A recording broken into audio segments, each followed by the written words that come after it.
കൊച്ചിയിൽ 2 വ്യത്യസ്ത കേസുകളിൽ MDMA-യും കഞ്ചാവുമായി 4 പേർ പിടിയിൽ.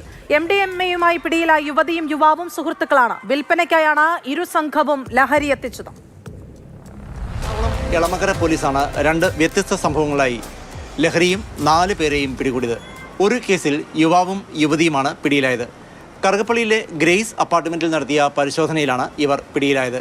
കരുനാഗപ്പള്ളി സ്വദേശി തൗഫീഖ്, കുന്നംകുളം സ്വദേശിനി അമൃത എന്നിങ്ങനെ 2 പേരാണ് പിടിയിലായത്.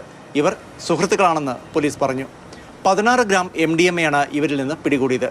25,000 രൂപയ്ക്ക് ബംഗളൂരുവിൽ നിന്നാണ് MDMA എത്തിച്ചതെന്നാണ് ഇവർ പോലീസിനോട് പറഞ്ഞത്. വിൽപ്പനയ്ക്കായാണ് ഇത് എത്തിച്ചത് എന്നാണ് പോലീസ് കരുതുന്നത്. അതേസമയം വിൽപ്പനയ്ക്കായി എത്തിച്ചതല്ല എന്നാണ് പ്രതികൾ നൽകിയിരിക്കുന്ന മൊഴി. ലഹരി ഇടപാടുകൾ നടക്കുന്നതായുള്ള സംശയത്തെ തുടർന്നാണ് പോലീസ് ഗ്രേസ് കോട്ടേജിൽ പരിശോധന നടത്തിയത്. ഇവരെ കൂടുതൽ വിശദമായി ചോദ്യം ചെയ്യും. നാളെ കോടതിയിൽ ഹാജരാക്കും. രണ്ടാമത്തെ കേസിൽ അരീക്കോട് സ്വദേശി മുഹമ്മദ് യാഷിൻ, സുഹൃത്ത് ശ്രീജിത്ത് എന്നിവരാണ് പിടിയിലായത്.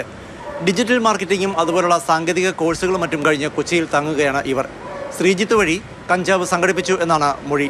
നാട്ടിൽ കൊണ്ടുപോയി സുഹൃത്തുക്കൾക്ക് കൂടിയ വിലയ്ക്ക് വിൽക്കുന്നതിനാണ് ഇത്തരത്തിൽ കഞ്ചാവ് വാങ്ങിവെച്ചത് എന്നാണ് ഇവർ നൽകിയിരിക്കുന്ന മൊഴി. ഈ മൊഴിയും പൂർണ്ണമായും പോലീസ് വിശ്വാസത്തിലെടുത്തില്ല. ഇവരെയും വിശദമായി ചോദ്യം ചെയ്യും. 450 ഗ്രാം കഞ്ചാവാണ് പോലീസ് ഇവരിൽ നിന്ന് പിടികൂടിയിട്ടുള്ളത്. നഗരത്തിൽ വ്യാപകമാകുന്ന ലഹരി ശൃംഖലയെ തകർക്കാൻ പരമാവധി ശ്രമങ്ങളാണ് പോലീസും എക്സൈസും നടത്തിക്കൊണ്ടിരിക്കുന്നത്. ലഭിക്കുന്ന വിവരങ്ങളിൽ വിശദമായ പരിശോധനകൾ നടത്തുന്നുണ്ട്. കഴിഞ്ഞ ദിവസങ്ങളിലും നഗരത്തിൻ്റെ വിവിധ ഭാഗങ്ങളിൽ നിന്ന് ചെറിയ തോതിൽ ലഹരി പിടിച്ചിരുന്നു. ലഹരിയുടെ കാരിയർമാരും വിൽപ്പനക്കാരുമൊക്കെ പിടിയിലാകുന്നുണ്ട്.